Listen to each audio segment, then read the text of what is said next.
Hola, hola, ¿qué tal? Les saluda Dulcinea Aguirre, secretaria estatal de Participación Política. Hoy nos encontramos en Miahuatlán de Porfirio Díaz, la puerta de entrada a la Sierra Sur. Sean bienvenidos a esta tercera temporada de giras de Ecos Políticos, Descifrando el Poder, un episodio a la vez. Y bueno, el día de hoy tengo la gran dicha de poder estar y poder conversar con una miahuateca de corazón. Ella es la doctora Carla Mijangos, quien recientemente obtuvo la medalla Juana Catalina Egaña en la categoría Mujer en la Ciencia y Tecnología. Muchas gracias, doctora, por el espacio, gracias por permitirnos crear este tipo de espacios y de verdad por su tiempo. Muchísimas gracias. No, pues gracias a ti, Dulcinea, por esta oportunidad también que me das de reconocerme frente a toda una población, ¿no? La población juvenil, que la verdad es maravilloso para mí también el poder conversar contigo y pues la verdad agradecerte que también me estés dando esta oportunidad de platicar aquí juntas. Sí, pues muchísimas gracias por la disposición. Esperamos que sea un espacio muy ameno. No hay que cuadrarlo como una entrevista, sino como una plática. Muchas gracias, doctora, por el espacio. Y para que conozcamos más acerca de quién es Carla Mijangos, vamos a dar lectura a su semblanza curricular. En un mundo donde las brechas de género aún persisten, es importante visibilizar, reconocer y celebrar el papel de la mujer en la ciencia. Que su voz, dedicación y disciplina se conviertan en inspiración para nuevas generaciones de niñas y jóvenes que sueñan con dedicarse a la ciencia. Carla Ivonne Mijangos Fuentes es enfermera por la Universidad de la Sierra Sur. Cuenta con especialidad en enfermería pediátrica por la Universidad Popular Autónoma del Estado de Puebla.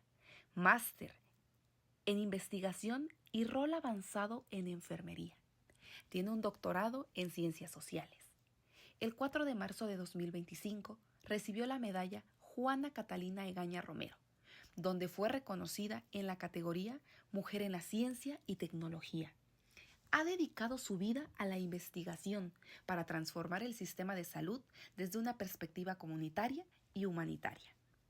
Hoy platicaremos no solo de su trayectoria, sino de los retos, desafíos y aprendizajes que han marcado su vida. Y bueno, doctora, me gustaría empezar preguntándole, ¿quién es Carla Mijangos? Bueno, pues yo siempre he dicho que es una pregunta muy difícil, o sea, muy fácil de hacer, pero muy difícil de contestar, porque efectivamente creo que siempre nos hemos pronunciado a partir de los cartones, como dice una amiga colombiana, y que cuando nos preguntan desde la identidad creo que suele ser más difícil. Y yo resumidamente siempre digo pues que soy una mujer zapoteca de la Sierra Sur, que soy hija de Adelita Fuentes Vázquez y de Maurino Mijangos Franco, originaria y oriunda de aquí de Miahuatlán de Porfirio Díaz.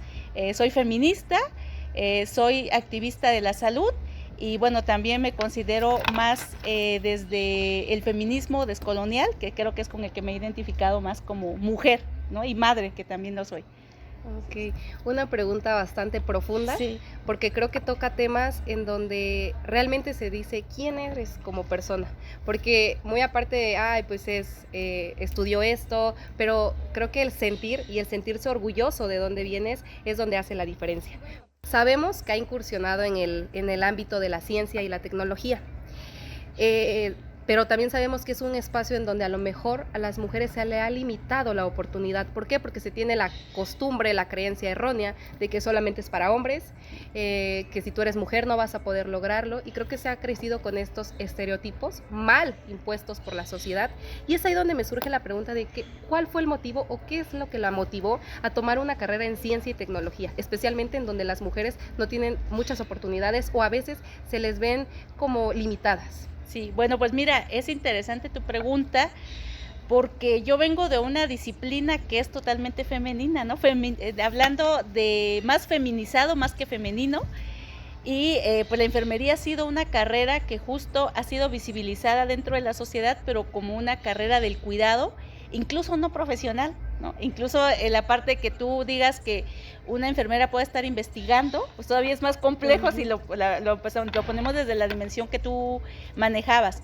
Entonces, a mí la verdad desde pequeña creo que siempre me ha gustado indagar sobre cosas que a mí me parecen siempre no sorprendentes, desconocidas, Y desde ahí creo que cuando yo entré a la disciplina, pues fue justo el hecho de querer ayudar a las personas, ¿no? Que creo que todos los que entramos a salud es como que este discurso, ¿no? Tan repetitivo de que es que quiero ayudar a las personas y que sabemos que puedes ayudar en muchas otras profesiones, pero entrando en ese discurso, pues yo encuentro algo que detonó, creo que este enfoque más de investigación, desde la universidad me gustó, pero más fue ya estando en la práctica. Yo estaba en urgencias, y ahí resulta que llega una paciente que venía de una comunidad aquí en Oaxaca y que no hablaba el español.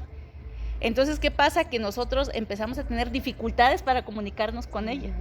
No sabíamos cómo decirle, ¿sabes qué? Vas a tomarte una muestra de orina, te vas a quitar toda tu ropa, te vas a poner la bata. Entonces, parece algo tan sencillo, pero se nos dificultó. Entonces, como que nos echábamos la bolita y ve tú, no queríamos nadie ir. Entonces, de ahí fue que me surgió esta pregunta de decir si realmente era una dificultad de comunicación lo que nos estaba afectando con la paciente, o en realidad había algo más, ¿no? Entonces, eso fue lo que a mí me llevó a pensar en cómo poder atender, porque finalmente nuestra población es étnica, ¿no? Vivimos en una ciudad donde tenemos pues muchas diversidades étnicas, sí, y que nosotros no podamos pues manejar un lenguaje. En ese momento pues no habían aplicaciones que estuvieran trabajando sobre el zapoteco, otras, y sobre todo que son muchos zapotecos, ¿no? Sí, muchas variantes, diversidades, ¿no? O sea, no estamos hablando de uno solo, pero con sus variantes efectivamente. Y entonces desde ahí creo que eso fue lo que me motivó a mejorar mi práctica, ¿no? Yo no me veía en el hospital siempre atendiendo a las personas, ¿no? Yo decía, es que tiene que haber algo más allá que podamos hacer como profesionales de la salud, y ahí es donde entro a la disciplina de investigación, pero claro que ha sido difícil, ¿no? Sí. Ha sido difícil por todo lo que tú acabas de mencionar, que como mujeres, y si a esto le agregamos que vienes de una disciplina que no se considera científica, mejor dicho, entonces pues eso nos dificulta más, ¿no? Entre la elección de que tú que vienes de una disciplina, no sé, de biología molecular, y tú que vienes de enfermería, pues mejor te vas con biología molecular, ¿no? Entonces sí, ha sido difícil llevar esto, pero creo que pues eso, ¿no? Un poco es lo que me motivó a llegar a la ciencia. Sí, y justo, porque creo que cuando, por ejemplo, estudias enfermería, pues estás con la idea de que solo vas a estar en un hospital, o que solo vas a estar cuidando a personas, pero no logras como que visibilizar el impacto, o que puedes ir más allá de eso. Y creo que a lo largo de toda su carrera, de toda su experiencia y de los años que lleva en este campo, pues también se ha enfrentado con barreras que afortunadamente le han servido para estar aquí, claro, para poder conocer y para poder superar muchísimos retos. Pero ¿cuáles cree, desde la experiencia personal, que son las principales barreras a las que se enfrentan las mujeres en el ámbito científico-tecnológico y también para hacer política? Porque esto que está, claro, usted haciendo también es política. El hecho de estar en un seminario, en un curso, el hecho de llevar ponencias es política. Aún así, claro, ciencia-tecnología ya es muy complicado cuadrarlo, juntarlo, unirlo y compaginar todo esto. Ha sido difícil, porque usted mismo lo mencionaba, viene nada más enfermería, y cómo voy a poder trascender todo esto. Entonces, ¿cuáles son las principales barreras que aún se siguen enfrentando a las mujeres en este ámbito de ciencia, tecnología, y también en querer incursionar y hacer política? Pues mira, desde lo personal yo te podría decir, hay muchas barreras, pero creo que hablando de nuestro contexto oaxaqueño, pues la principal barrera yo creo que es la mente, porque nosotras también, pues desde nuestras poblaciones, a veces nos crecen pensando que solamente tenemos que estar en la cocina, ¿no? Cuidándolo, o que termina, sí, una profesión, pero pues ahí está, como tú decías, ¿no? Quédate en el hospital cuidando, en esa rutina, ¿no? Sí. De la práctica hospitalaria, y por tanto, entonces, tu mente no te permite pensar que puedas llegar a trascender en otras cosas, como puede ser la ciencia, la tecnología, y creo que ahí es una barrera, ¿no? Porque es muy difícil romper con algo que tus papás te dijeron desde pequeña a lo mejor que no podías hacer. Y creo que aquí en Oaxaca ocurre. La lengua, que es otra barrera, en la que si tú hablas alguna lengua zapoteca o cualquier otra diversidad lingüística que tenemos aquí en Oaxaca, entonces también creo que te enfrentas a esa dificultad, que ahora afortunadamente se ha tomado como un factor, yo creo que hasta protector, ¿no? Porque incluso se ha retomado como algo que te ayuda, sí, que te abre todavía puertas, más, ¿no? Te abre más puertas. Pero en el tiempo que yo estaba estudiando, todavía aún estamos hablando del año 2000, casi, ¿no? Por ya no decirlo tan viejo, y se habla desde que pues todavía teníamos esas dificultades, ¿no? De ingresar a las universidades por la lengua, porque las mujeres a lo mejor en esta hibridación con el español, pues no hablamos bien algunas palabras y eso va dificultando, ¿no? Creo que eso son como algunas barreras. Además de lo económico, ¿no? Definitivamente también ahora, gracias y afortunadamente tenemos becas como el CONACYT o el CECYT, que ahora ya cambió la modalidad, pero que anteriormente pues también no se podían acceder a esas becas, ¿no? Las universidades que no las teníamos cerca, también afortunadamente ha cambiado, creo que ha cambiado mucho desde que yo estaba estudiando. Ahora que tenemos ya una universidad cerca en cada región. Porque antes era... Sí, o sea, antes era irte hasta Oaxaca, que tus papás tuvieran la economía para que tú te fueras hasta Oaxaca.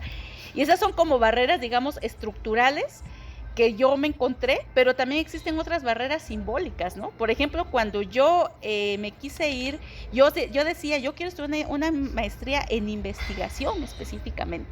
O sea, yo quiero ver si... Entonces yo me metí en las redes y lo pude buscar y encontré una maestría en España, pero me encontré con muchas dificultades en el sentido pues económico, pero también el área. Era muy difícil que yo cuando hablé a CONACYT, todavía en ese tiempo sí le daban a salud, pero solamente a medicina. Entonces cuando yo dije, quiero adquirir una beca, puedo aspirar a una beca de CONACYT en ese tiempo, y me dijeron, no, es que no hay convenios de CONACYT todavía para enfermería. Entonces solamente para medicina. Y entonces yo buscando, sí me encontré afortunadamente la beca Santander, pero esa solamente te cubre lo que tiene que ver con la escuela. Entonces tu alimentación, hospedaje, eso va a tu cargo. Entonces yo me tuve que endeudar, y lo digo así abiertamente porque me tuve que endeudar para poderme ir, ¿no? Porque ya tenía esta beca y dije, no la voy a desaprovechar, ¿no? Es una universidad que es privada, que la tienes que pagar. Y si ya me están dando todo lo académico, pues creo que la tengo que aprovechar, ¿no? Y sí me tuve que encontrar algunas barreras, tuve que vivir con una familia, que la verdad, pues agradezco que esta familia me abrió las puertas, ¿no? El señor Antonio Chamorro allá en Pamplona, España, pues él me permitió que yo viviera en su casa, cuidara de sus hijos y él me daba el hospedaje, ¿no? Fue algo que a mí me ayudó mucho, pero la verdad es que es difícil, ¿no? Y irte como mujer. Sí, sola. Exactamente, digo, en este contexto mexicano creo que no lo hubiera podido hacer, ¿no? Irme y llegar con un hombre y con sus hijos, pues muy difícil, ¿no? Sí. Pensándolo desde México, desde nuestro contexto, pero bueno, yo me atreví en ese tiempo, era más mi ilusión, no analizaba todas estas cosas de la violencia y me fui, ¿no? Y creo que son barreras que he encontrado, y ya más cercana, pues desde el enfoque social, yo allá me encontré en España pues con la antropología, la sociología, y yo dije, es que realmente la salud no se explica nada más desde lo biológico. Requiere lo económico, lo político, porque la salud es política, ¿no? Desde que es un derecho, y nosotros en la carrera a veces no lo vemos como un derecho, sino lo das por hecho, ¿no? Exacto, y aparte lo ves como algo que tienes una obligación tanto de la persona cuidarse, como es tu obligación brindar el cuidado, ¿no? Y por tanto no lo ves como un derecho, y desde ahí creo que cuando yo quise ingresar también al área social, también me decían, ¿y tú de enfermera aquí? O sea, ¿por qué, no? O sea, ¿por qué te trasladas? Entonces la verdad que sufres también pues una violencia epistemológica, pero también violencia simbólica, ¿no? Porque tú te sientes menos. En los ensayos, por ejemplo, a nosotros nos enseñan a escribir distinto. O sea, nosotros somos muy cuadrados en el área de salud, y ustedes lo verán, o sea, el médico llega y te pregunta, ¿y qué tienes? ¿Qué síntomas manejas? ¿Has tenido fiebre? Y de ahí vas sacando una sintomatología, vas sacando pues toda la parte del cuadro clínico, el tratamiento, y ya. Y en los artículos así lo manejamos, o sea, no estamos haciendo esta reflexión crítica. Y en sociología y en áreas de humanidades todo es crítico. Entonces la verdad que para mí fue una barrera extrema, porque yo a veces me ponía a llorar, incluso con los autores, que me mencionaban un autor, ahí estaba, yo tenía una libreta llena de todos los autores que iba yo llenando y que iba yo escuchando que decían los doctores, y yo llenando, ¿no?, mi libretita de autores, ¿no? Entonces yo creo que esas se convierten en barreras. Y bueno, y finalmente pues la maternidad. La verdad que la maternidad para mí ha sido mi fortaleza ser madre, y creo que ha sido como ese impulso, pero también ha sido una debilidad, ¿no?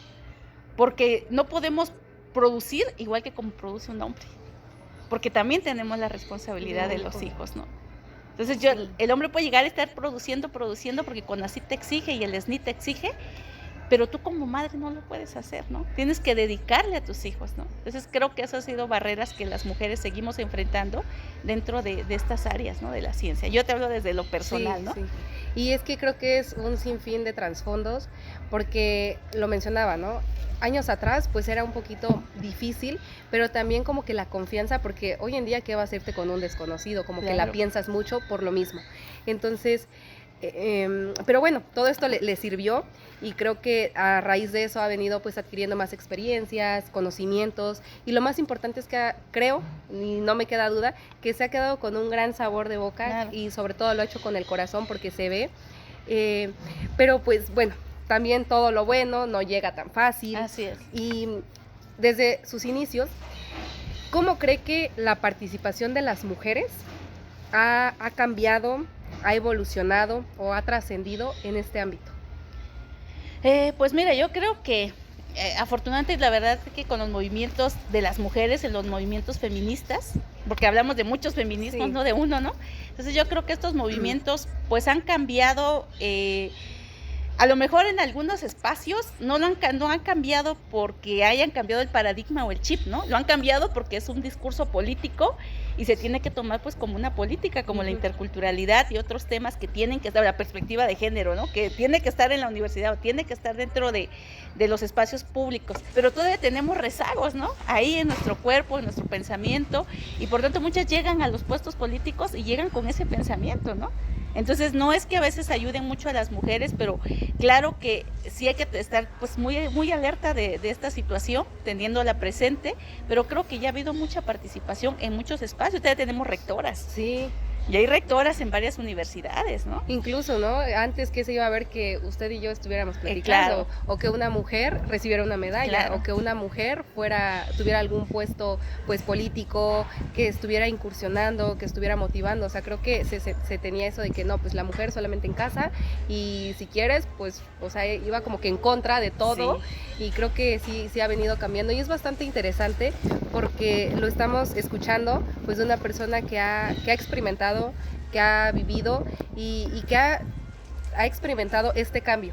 Entonces, creo que sí tan siquiera un poquito se ha venido Claro. viendo esa evolución, ¿no? Y justamente hablaba usted del movimiento feminista. ¿Cuál fue el parteaguas que la hizo involucrarse? Digo, todas pues tenemos a lo mejor una razón, quizá no para involucrarse del todo y para apoyar del todo, porque hay diferentes maneras. A lo mejor no participo en ciertos movimientos, pero yo como mujer te respeto tu opinión, y siento que la base de todo es el respeto.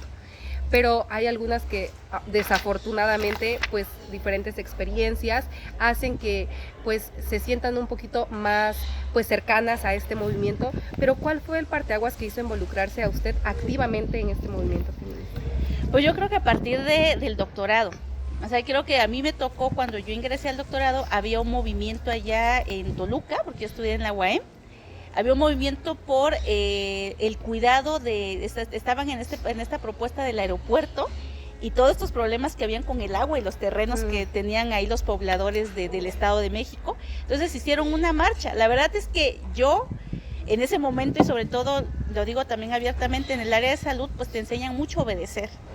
Bastante, no te hace, más bien eres apolítica, ¿no? Porque te hacen mucho en la parte de que tienes que estar, es una norma de salud y tú tienes que estar ahí, ¿no? Al pendiente de la norma y cumplirla.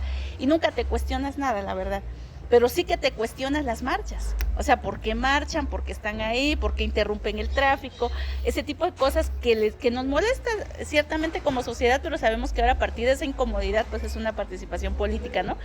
Pero ¿qué pasa entonces? Que hacen esta marcha y a mí me llamó, yo no fui, no había una compañera que me dijo, ¿no vas a ir? Y le dije, no, mejor yo les apoyo, como tú dices, no, yo les apoyo y qué bueno que vayan y que luchen, pero hasta ahí, o sea, yo no me veía en una marcha porque yo decía, no, pues es que ¿qué va a decir la gente, no? Mis compañeros, sobre todo cuando yo empecé más activamente en ese movimiento, pues también en salud, el feminismo era como hablar del demonio, o sea, no podías tocar el feminismo en salud para nada, ¿no? Entonces, pues menos. Entonces yo no fui, vi lo de la marcha, pero algo que a mí me llevó fue las propias materias, ¿no? Yo llevé una materia que tiene que ver con antropología del cuerpo y la verdad que me afectó bastante porque ahí fue donde yo vi propiamente las violencias corporales que yo he vivido desde la profesión. y debo decirlo también, ¿no? El hecho de que nos obliguen a vestir de una forma como enfermeras y que otras profesiones puedan vestir libremente y nosotras de una forma, el peinado en México, las formas de dominación, ¿no? Que yo, por ejemplo, decía, porque nosotros decimos que estamos empoderadas como enfermeras, pero si tú te plantas frente a un médico, sí, doctor, lo que usted diga, ¿no? Entonces, todos esos cuestionamientos que decía, pero ¿por qué nos pasa esto, no? ¿Qué es lo que sucede realmente con nosotras? Y la verdad es que yo todas estas respuestas pues las fui encontrando con el feminismo, ¿no? El feminismo desde la quema de brujas, ¿no? Que tiene que ver justo con esta otra forma de hacer medicina, que somos nosotras, ¿no? Las enfermeras, y que ahí empecé a entender también por qué es que hay una subordinación en la profesión desde que viene feminizada, ¿no? Y todas estas cuestiones de subordinación, de subalternidad. Entonces ahí es donde yo encuentro las respuestas, ¿no? Dentro del feminismo, además que empiezo a sanar, ¿no? Empiezo a sanar mis propios prejuicios. Porque yo tenía muchos prejuicios en que tú ves a una persona y digo, la propia profesión te lo crea. O sea, tú dices, ¿sabes qué? Vas a crear una mirada clínica en la que tú ves a la persona y ya sabes si es cardiópata, si es nefrópata, si es hipertenso, si es diabético, porque te enseñan a mirar así. Y entonces, pero también al mismo tiempo esa mirada lleva prejuicios. Porque tú dices, pues porque está gorda, porque pues vela también cómo come, ve también no se cuida, si sabe que no tiene que comer dulce porque come, entonces empiezas a juzgar a las personas por su propia enfermedad, ¿no? Y entonces el feminismo pues nos habla desde otra forma de mirar, desde otra forma de pensar, ¿no? Desde el racismo que también llevamos inserto, y creo que eso fue lo que a mí me llevó desde la sanación, ¿no? Me llevó a este movimiento. Y pues tratar de rescatar a las otras mujeres que están ahí inmersas, ¿no? Y que siguen ahí pensándose que no pueden hacer esto que estamos haciendo tú y yo justo ahora, ¿no? Ay, pues yo creo que es interesante porque creo que desde el ámbito personal, desde todo lo que conlleva y todo lo que usted vivió, pero algo muy importante que también quiero resaltar es que en base a ello se vio usted impulsada a adentrarse a este movimiento y querer sanarse a usted misma, porque al final del día, pues creo que nos tenemos a nosotras mismas, pero también ayudar a sanar a las otras personas, ¿no? Porque es muy fácil a lo mejor decir, pues ok, te entiendo, pero otra cosa es tratar de querer ayudarlos, de querer sanarlos, de tener este acompañamiento, y más que nada porque mencionaba, ¿no? En esta carrera de enfermería, de medicina, pues diferentes tipos de violencia que desafortunadamente las mujeres tienen. Y lo hablo como, por ejemplo, desde el parto, ¿no? Cómo se ven violentadas, cómo existe toda esta hasta normalización de que pues órale, aquí estás, y creo que es algo que también deberíamos como que empezar a cambiar, porque también se tiene la creencia de que pues si eres doctor o enfermero pues eres muy rudo, ¿claro? Porque te enfrentas a eso, ¿no? Aquí no hay como sentimientos. Sí, ajá, pero creo que eso también es como cambiar este clic o el chip que a lo mejor se les impone, y es bastante interesante cómo es que en base a ello usted se adentra y intenta sanarse a usted misma, pero también motivar a otras mujeres que la ven y que dices, ay, pues qué padre, ¿no? Claro. Y justamente creo que el activismo y todo esto del feminismo es algo muy importante y que influye en la evolución de cómo van cambiando las cosas, en la evolución de cómo va cambiando la participación de las mujeres, en cómo las mujeres pueden tomar un rol o un papel importante en la sociedad. Entonces, ¿cómo considera que el activismo feminista ha evolucionado en la participación política de las mujeres, pero enfocadas en ciencia y tecnología? Porque digo, o sea, pues nosotras sí conocemos diputadas, ahorita pues presidenta, y personas que tienen un puesto, un cargo público, pero hasta ahí, pero alguien que tenga esta carrera de ciencia y tecnología y que quiera hacer política, ¿cómo es que este movimiento puede influir en el avance, en esta evolución de la participación de las mujeres? Pues yo diría que mucho, sobre todo desde el área de la salud, porque por ejemplo, algo que gracias a estos estudios feministas y la verdad desde la salud, pero a partir de esta perspectiva feminista teórica o perspectiva de género, como lo queramos denominar, pues nos ha permitido discernir en que las cardiopatías, por ejemplo, la insuficiencia cardíaca o el infarto no se manifiesta igual en hombres y en mujeres. Y esto se tenía entendido que era igual desde todos los siglos. Uh-huh. Entonces, hasta a partir de que hubo mujeres dentro del área de salud y que empezaron a hacer estas indagaciones a partir de esta perspectiva y del feminismo, entonces dieron cuenta que era diferente. Y que al hombre le da dolor en el brazo izquierdo, pero a la mujer le da dolor en el estómago. Fíjate qué diferencia tan abismal que empezamos a entender desde, por ejemplo, también la parte de la población afro, algo que veíamos que, por ejemplo, el cáncer de piel, también, por ejemplo, tú lo sabes identificar perfectamente en personas de piel blanca. Pero ¿qué pasa? En las de piel morena también el melanoma se manifiesta distinto y no lo conocemos, no sabemos identificarlo, y que creo que justo a partir de este abordaje desde lo científico, pues puedes empezar a entender ese proceso y a cambiar las políticas públicas. También algo importante que nos ha ayudado, y creo fervientemente, el feminismo junto con la ciencia, porque todo hay que justificarlo científicamente también. O sea, no puedes llegar y decir, es que yo creo, ¿no? Aquí están los datos. Creo que ha sido la cuestión del cuidado, el sostenimiento del cuidado, que creo que era algo que no se había discutido años. O sea, el cuidado era de la mujer y punto.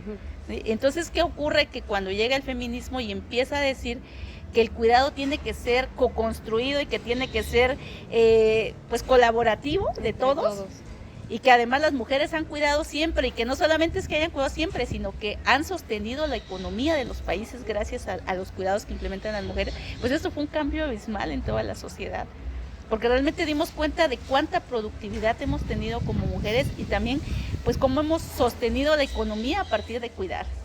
Y entonces ahí viene toda esta discusión que ha venido, y creo que se está construyendo una política pública muy interesante a partir de todo este movimiento científico, político y feminista que también tiene que ver, ¿no?, justo con eso. Y lo último, pues creo que son las violencias. Muchas también, por ejemplo, la violencia obstétrica se está apenas reconociendo como violencia obstétrica hace unos pocos años. O sea, antes no había violencia. Para empezar, no había violencia, y obstétrica ni siquiera era conocida la violencia obstétrica. Entonces, ¿qué pasa? Que ahora una mujer ya puede demandar a un médico, una enfermera, si ejerce violencia obstétrica, gracias a que ya existe este término y que tuvo que surgir de los científicos. Entonces, ahora ya podemos identificar que de todas las áreas hospitalarias, obstetricia es el área más violenta que existe de todo el hospital. Entonces, imagínate pues todos estos cambios, y ayudan en la incidencia pública, porque modifican los currículos también a nivel universitario, que se va creando también estas reformas, se van creando estos protocolos contra la violencia de género, pero a nivel de políticas públicas, pues vas incidiendo en que existe la violencia obstétrica y la penalizas. Y que no debe ser normalizada. Y que no debe ser normalizada, exactamente. Entonces, creo que realmente no puede haber separación entre estos tres conceptos tan importantes para hacer sobre todo esta incidencia política, ¿no?, por las mujeres. Sí, y creo que todo es un conjunto, ¿no? Porque antes, bueno, voy a hablar, ¿no? Antes a lo mejor nuestras abuelas, bisabuelas, pues lo veían muy normalizado, ¿no? Que la partera. Y lo voy a hablar así. Era como de, pues, órale. O sea, ahorita, si ya tú se lo cuentas a una mujer que ya ha habido esta, pues, participación, esta incidencia, este interés de querer indagar más en el tema, pues dices, es que eso no está normal.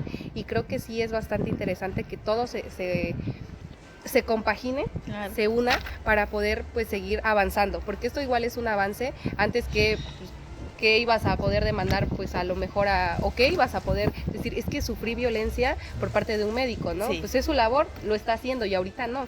Entonces creo que sí ha venido avanzando, y esperemos que así siga. Y hablando y siguiendo en este tema del feminismo, hemos leído que ha dado diferentes cursos, talleres, y también ha sido coautora de algunos libros, en donde menciona un término, la descolonización. Pero me gustaría saber que nos explique brevemente qué es la descolonización. Bueno, pues el término descolonización surge a partir de mi tesis doctoral.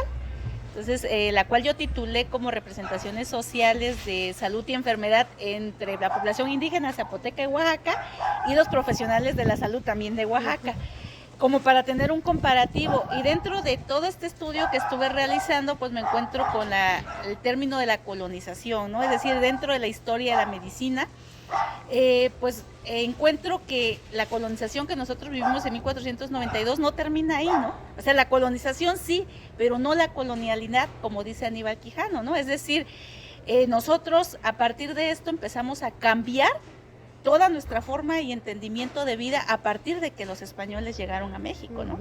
Y entonces esto que tiene que ver que Aníbal Quijano lo maneja como 3 tipos de colonialidad, ¿no? La colonialidad de poder, justo hablando desde la política, es decir, que perdimos el poder, valga la redundancia, sobre nosotros, pero también sobre nuestras tierras, sobre nuestros saberes, sobre nuestras prácticas religiosas. Entonces dice, hubo una colonialidad de poder, pero también hubo una colonialidad de saber. Porque no solamente fuimos expropiados de nuestros conocimientos, porque se llevaron muchas plantas, y estas plantas después allá las estudiaron y regresaron diciendo que eran suyas. Entonces, expropiaron todos estos conocimientos, pero también pues viene toda esta parte de la colonialidad del ser, dice Quijano, ¿no? Es decir, nosotros también empezamos a creernos inferiores frente a los españoles, ¿no? La raza, la clase social, cómo veníamos, ¿no? Nuestra forma. Entonces, por más que queríamos alcanzar a los españoles, no lográbamos alcanzarlos, ¿no? Entonces, yo me encuentro con estos 3 términos dentro de mi tesis que me ayudan a entender también por qué la enfermería y la medicina específicamente tenía estos entendimientos sobre la salud, que también el movimiento de la colonialidad nos dice que la propia salud el término está colonizado, porque la salud nos lleva a un modelo capitalista. Tú inmediatamente cuando mencionas salud, pues es desde un entendimiento y una comprensión capitalista que incluye lo monetario. Si lo manejas desde los pueblos no manejan dinero. Los pueblos manejan un equilibrio corporal, manejan el hecho de que te tomes una hierba, de que equilibres tu cuerpo con el ambiente, con el entorno, contigo misma, con tu familia. Entonces ahí no hay cuestiones capitalistas. Y en la salud sí que lo hay, ¿no? Y entonces ahí es donde pues yo empiezo a entender esta parte de por qué también pues nosotros creemos, ¿no? Dentro de nuestro entorno de salud, que nunca vamos a poder ser, por ejemplo, como los españoles, ¿no? O que nuestra medicina tiene que partir de lo que digan en Europa, lo que digan en Estados Unidos, ¿no? Entonces nuestros saberes aquí en México no son valiosos. Y lo podemos ver en los artículos. O sea, ¿qué artículo vale la pena uno en inglés, ¿no? Frente a uno en español. Tú no vas a tomar uno de Puerto Rico y mejor tomas uno de Estados Unidos, ¿no? Porque vale más, entre comillas, ¿no? Entonces, ahí, pues en términos generales, esa es la colonialidad. Podríamos ampliarlo, pero en términos generales. Y entonces, ¿cuál es lo que nos evita que podamos ir desmanchándonos de toda esa colonialidad? Pues la descolonización, justo. Este movimiento feminista que tenemos que ir quitándonos todas estas formas colonizadas, pues pero desde el cuerpo, porque también el saber y el sentir es colonizado, ¿no? Entonces desde ahí partimos con este movimiento y por eso es tan importante que nosotros como pueblos indígenas pues también vayamos empezando a quitarnos todos estos elementos, todo este daño que la colonialidad nos ha hecho, ¿no? Durante todos estos siglos. Sí, porque, por ejemplo, cuando hablamos de descolonización, pues luego lo relacionas con que la conquista de España, ¿no? Bueno, que nos vinieron a conquistar los españoles. Pero sí, por eso quise hacer la pregunta, porque dije, ¿qué tiene que ver con el movimiento, no? Claro. Pero justamente creo que es eso, el hecho de sentir que no por venir como siguiendo un patrón que ya se ha venido pues imponiendo sociedad con sociedad, ¿sí? Pero también como que romper esa barrera que se tenía como de que, ok, la mujer solamente sirve para cuidar, pero ahorita ya estás incursionando en otras cosas. Entonces creo que tiene bastante importancia esta palabra, y creo que no nos bastaría a lo mejor este episodio, sino otro para poder hablar, pero creo que es algo muy, muy importante en donde se tiene que darle la seriedad y no nada más como de, ay, pues es que quieren llamar la atención, ¿no? Algo así. Uh-huh. Entonces creo que me parece bastante interesante. Y continuando en esto, desde la perspectiva feminista, pero también que usted está interesada en el campo científico, tecnológico y ha hecho bastantes investigaciones, ¿cómo influye esta perspectiva feminista en las investigaciones que usted hace? Pues mucho, porque no solamente, en la investigación normalmente siempre divides entre hombres y mujeres, ¿no? Eso es como ya algo típico. Pero creo que esta perspectiva feminista o de género te permite hacer un análisis más crítico, ¿no? A mí, por ejemplo, me ha permitido entender que más allá de decir que hay una diferencia abismal, por ejemplo, entre hombres y mujeres, cómo viven, no sé, el cáncer, supongamos, ¿no? Algo tan común que está sucediendo. Entonces sabemos que hay una diferencia entre hombres y mujeres, ¿no? A lo mejor el cáncer, nos vamos por el cáncer de estómago que lo padecen ambos, ¿no? Y de ahí, ¿qué ocurre? Entonces, si nos vamos con las mujeres, específicamente va a haber otra clasificación porque hay formas más subordinadas de poder entender pues este fenómeno, en el sentido de que hay mujeres que a lo mejor si tenemos 3 mujeres que tienen cáncer, una de ellas probablemente tenga el recurso económico y no va a vivir el cáncer de la misma forma que alguien que a lo mejor pues está viviendo al día, y alguien que le da cáncer pero vive en la calle y es mujer. Pero además de eso, si vamos agregando otras variables, entonces vamos diciendo, además de que, por ejemplo, esta pues tiene dinero, pero resulta que a lo mejor no tiene el apoyo de la familia, ahí se va complicando y se va haciendo el proceso todavía más complejo. Pero si a esta, por ejemplo, que no tiene recurso, le agregamos que tiene hijos, es otra variable que se va acumulando, y desde ahí entonces que esto en el feminismo, desde la perspectiva de género, nos dice que es la interseccionalidad, ¿no? Es decir, que vas metiendo cada vez más intersecciones, se cruzan más elementos para poder comprender un fenómeno de investigación, porque tú no lo puedes entender nada más en una división entre hombres y mujeres, porque dentro de las mujeres o dentro de los hombres va a haber otra subclasificación que las hace todavía más vulnerables. Hay mujeres que van a tener doble, triple vulnerabilidad, ¿no? Entonces, si a esto le agregas pues el color, la pobreza, que no habla español, entonces cada vez se va haciendo mucho más complejo. Y claro, si llega una mujer indígena con cáncer, no habla español, imagínate lo difícil que va a ser, cómo va a vivir el cáncer. Es mucho más difícil que ella pueda ir a las instituciones. Alguien que es letrado, pues a lo mejor lo busca en internet y se da una idea y se ve una asociación. A una mujer, por ejemplo, indígena que no sabe leer, que solamente habla su lengua, pues va a ser abismal las dificultades que ella va a tener para poder pues incluso entrar, ¿no?, a una terapia. Sí, incluso también como el hecho de una persona que tenga otras posibilidades económicas, pues va a tener la posibilidad de poder indagar en internet. A una persona que está pues en una zona un poco alejada de la civilización, pongámoslo así, ¿no? Entonces creo que sí, y es donde se tiene, bueno, supongo, es donde usted hace todo este comparativo, pero también las toma en cuenta, porque es muy diferente las que viven en la ciudad de Oaxaca, que tienen la preparación, que es, a lo mejor no es que tengan una clase muy alta, pero sí van pues subsistiendo de estos gastos. Entonces a una mujer que pues vives a lo mejor también como que qué van a decir, pues ni modos, no tiene, principalmente a lo mejor no tiene el acceso tan amplio a la salud, y creo que es bastante interesante. Y a lo largo de toda su carrera profesional, de todos los cursos que ha recibido, que también ha impartido, de toda esta preparación que hay detrás de, pues me imagino que ha conocido, ha aprendido, pero también ha habido cosas en las que dices, chin. Pero creo que todo es un proceso, todo pasa por algo, para algo, y creo que a lo mejor todo sacrificio tiene su recompensa, y creo que esta recompensa fue la medalla Juana Catalina Egaña. Entonces, el hecho de que una mujer recibiera esta medalla, y más en la categoría de mujer en la ciencia, porque lo vuelvo a decir, en un campo en el que la mujer no es muy visibilizada, en un campo en el que dices, una mujer, ¿qué va a hacer ahí? En donde se estudió desde enfermería y llega usted a recibir esta medalla, ¿qué valor tiene para usted? ¿Qué significó el hecho de recibir la medalla y cómo fue el proceso desde que se entera hasta que lo obtiene? No, pues fíjate que esto sí fue un parteaguas en mi vida, porque yo no me lo esperaba, una sorpresa muy grata para mí. A mí me hablan, de hecho una noche antes de la medalla me hablaron, ¿no?, como a las 6. Entonces me hablan de un número desconocido que era de Oaxaca simplemente, y ya ahora tan difícil también de tomar las llamadas, ¿no?, por todas las distorsiones que hay. Pero bueno, tomo la llamada, no sé por qué, pero la tomé. Y ahí entonces me dicen que tenía yo que presentarme, tiene que presentarse mañana en el Congreso del Estado porque va a recibir una medalla. Y yo, ¿una medalla de qué? No, pues es que usted se llevó el premio de la mujer de la ciencia y la tecnología. La verdad sí me sorprendí. Y ya, pues ellos me dijeron que me había propuesto, yo trabajo con un grupo, una sociedad de diplomados de alta especialidad clínica en Oaxaca, que es dirigida por el enfermero Gonzalo Martínez Mariano.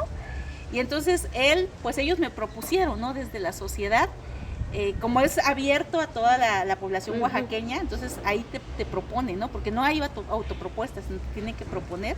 Entonces él me pidió antes, me había pedido como una semblanza, así como me hiciste tú, entonces me la pidió, y como él la tiene, porque también he trabajado con él, entonces de esta forma pues le envía, y él envía la propuesta, y pues afortunadamente por todo lo que tú dices, ¿no? La visibilidad, más allá de yo decir, de sentirme orgullosa, que lo que me siento realmente orgullosa de esta medalla, ¿no? De todo el esfuerzo que a veces una hace, ¿no? Detrás, pero más allá, pues por la visibilidad justo de la mujer, pues de la salud, ¿no? Dentro de esta área, y específicamente la enfermera, que es tan difícil, ¿no? Que llegue a estas áreas que normalmente también en la ciencia está como muy clasificada, porque igual la ciencia, pues te decía, siempre ha sido como para áreas muy de laboratorio, ¿no? Muy desde el área experimental. Entonces como que desde el enfoque social y de salud ha sido como muy, bueno, es muy difícil, ¿no? Es muy complejo, muy inexplicable, ¿no? De que una mujer esté así y siendo enfermera, ¿no? Entonces para mí la verdad que ha sido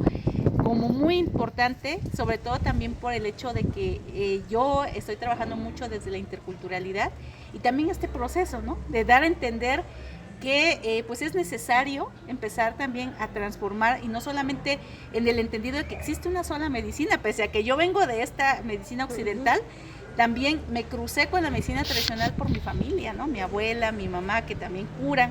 Entonces, pues yo digo, es que son válidas, ¿no? Todas las medicinas son válidas, y creo que todo eso se visibilizó con esta medalla, ¿no? No solamente el hecho que yo, Carla, haya estado ahí, sino todo el trabajo que viene detrás, y a las mujeres con las que yo he trabajado, lo que he podido visibilizar de las violencias. Entonces todo esto como que surge, ¿no? Surge también en este contexto de la medalla, ¿no? Entonces la verdad que pues para mí ha sido como yo podría decirle como una bendición también, ¿no? Dentro de todo mi proceso.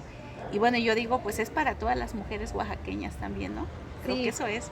Y creo que a lo mejor a veces nosotros mismos como que nos hacemos menos de, ay, pues sí lo estoy haciendo, pero pues ya, ¿no? Hay que quede. Entonces me sorprendió, y que un día antes, o sea, yo pensé que había habido como un proceso en el que usted se había, pues, pues voy a ver si sí tengo la medalla. Entonces, qué bonito que personas que la rodean vean el trabajo, vean el esfuerzo, y lo vuelvo a decir, o sea, y que ese esfuerzo tuvo algo bueno, que fue la medalla. Sí. Y creo que fue algo interesante, y sobre todo de la cual se siente usted orgullosa, y me da muchísimo gusto poder estar en este espacio, poder platicar, porque se siente cuando alguien hace las cosas de corazón. Sí, claro. Se siente cuando alguien está orgulloso de lo que hace, y que va a seguir. Entonces, de verdad deseo que no solamente sea una medalla, sino varias, que siga incursionando en este tema del activismo feminista desde el enfoque científico, tecnológico, y así para que siga inspirando a más y más personas. Gracias. Ya para finalizar, me gustaría saber de toda su experiencia, de todas las cosas buenas y no tan buenas, porque es válido, ¿no? Sí, Gracias sí. a eso, pues también ha sido fuerte, ha sido constante, perseverante, y está aquí. Entonces, ¿qué consejo le daría a las mujeres que desean, pues, combinar esta pasión entre ciencia y tecnología? Porque sé que muchas que nos están viendo a lo mejor tienen ese interés de querer incursionar en este ámbito de la ciencia y tecnología, pero también tomando en cuenta este compromiso social o feminista que existe. Pues mira, yo creo que es una pregunta bien difícil, porque yo creo que yo, por ejemplo, que he impartido la materia también de investigación, así como tal, y que incluso hice un estudio a partir también de esta representación social que hay de la investigación, y creo que desde ahí hay que trabajarlo, ¿no? Hay que trabajarlo porque muchas nos da miedo, o también es una materia que no queremos llevar. Cuando te dicen vas a llevar investigación, ya nos entra aquí una telaraña terrible de que yo no quiero llevar esa materia, no me gusta esa materia, ¿no? Creo que desde ahí viene esta barrera que te colocas hacia la ciencia, pero que también viene justo desde esto que decíamos de algo colonializado, en el sentido que nosotros las mujeres no tenemos que estar investigando, ¿no? Y creo que desde chicas también nos frenan, ¿no? Cuando tú te haces tantas preguntas, o le preguntas a tu mamá o a la maestra o a quien tengas a tu alrededor, te dicen ya, cállate, ¿no? O ya no me sigas preguntando, o yo qué sé, ¿no? Entonces te frena ese espíritu de indagar, ¿no? Ese espíritu de saber, de querer saber más. Y bueno, y aparte, pues en las escuelas desafortunadamente ha pasado que pues nos dan a veces maestros el que sobra que da investigación, ¿no? Porque eso es lo que, entonces, ¿qué pasa? Que a veces también este maestro no le gusta y como tú bien decías un rato, tampoco lo transmite, ¿no? No solamente es el hecho de que yo sepa la materia o que yo aprenda y la esté dando, sino la transmisión también de esa emoción sobre la investigación. Entonces, desde ahí empieza como un problema, una barrera que tenemos y que no nos creemos nosotros o no nos pensamos desde esa posición o desde ese hacer de la profesión. Y creo que pues yo les invitaría a eso, ¿no? A que no pierdan ese espíritu de querer conocer, de querer saber, de querer incluso, porque creo que la investigación, alguien me decía alguna vez en la carrera, bueno, en el doctorado, que cuando tú empiezas con una investigación es porque tú tienes una duda existencial sobre ti misma, que justo lo que tú investigas es algo que a ti te preocupa o que realmente tú tienes, que mi mamá padeció cáncer, es que resulta que no me entiendo desde lo psicológico y voy a hacer una investigación sobre este aspecto, o sufrí violencia y por eso quiero investigar esto. Entonces dicen que la investigación surge de tus propias dudas existenciales y es verdad. Entonces realmente reconozcan sus dudas existenciales y empecemos a tener esta curiosidad por la ciencia. Créanme que hace falta, mucha falta, mujeres investigadoras para poder también ir transformando pues este pensamiento androcéntrico. Porque incluso la propia ciencia está construida bajo la mirada masculina. Y todas las ciencias y todas las investigaciones científicas tienen la mirada masculina. Y realmente la ciencia pues es una autoridad dentro de nuestra sociedad. Entonces, ¿qué pasa? Que la ciencia permite, y hace un rato que tú dices, permite pues esta incidencia política. Porque tú con dominio científico puedes decir y puedes cambiar y puedes transformar la sociedad, pero si no nos inmersamos en la ciencia jamás vamos a transformar una sociedad. Entonces necesitamos mujeres científicas, de verdad las necesitamos para ir cambiando pequeños espacios, desde la escuela, desde las comunidades, desde muchas áreas, ¿no? Las infancias, que requieren también ser investigadas y cambiar todo este paradigma que nos dejó Piaget, que nos dejaron también todos estos, pues nos dejaron grandes enseñanzas, pero también nos dejaron muchas miradas masculinas sobre las prácticas, sobre el entender las infancias, sobre el duelo. Que el duelo sano es que tú vivas desde que muere y la negación hasta la aceptación. Pero hay gente que a lo mejor empieza desde la aceptación. Y es un proceso, ¿no? Y es un proceso, cada quien vive su proceso, pero tenemos que hacer ciencia para decir que ese proceso puede ser distinto, pueden cambiar los pasos, o puede haber otros pasos más, ¿no? Entonces creo que necesitamos eso y ese sería mi consejo. No tengan miedo, créanme que es difícil, bueno, pero ya es menos, te decía, ya es menos difícil ahora hacer ciencia que años. Entonces, pues traten de aceptar, de tratar de querer reconocerse dentro de lo científico y sean científicas, de verdad que no le tengan miedo a la ciencia y que van a ver que vamos a poder transformar también a partir de lo científico. Y ese sería mi consejo. Ay, pues creo que nos quedamos con un gran sabor de boca, con una gran persona que ha traído o ha tenido una trayectoria en este campo bastante amplio y de verdad muchísimas gracias por el espacio, quedé muy encantada, espero también que usted así lo haya sentido, esperamos que sea el primero de muchos más espacios, de muchos más encuentros y justo seguir incidiendo no solamente entre nosotras, sino en la sociedad, seguir motivando, poner ese granito de arena que desde diferentes ámbitos, ¿no? Científico, tecnológico, de la salud, desde sus trincheras, como que seguir cosechando esta incidencia. De verdad, doctora, quedo muy, muy encantada. Esperamos que así haya sido también a nuestros oyentes, a todo el público que nos está escuchando y que nos está siguiendo. Muchísimas gracias por este espacio. Esto fue Ecos Políticos. Recuerden seguir nuestras redes sociales. Muchísimas gracias por seguir en esta tercera temporada de Ecos Políticos, Descifrando el Poder, un episodio a la vez. Nos vemos hasta la próxima.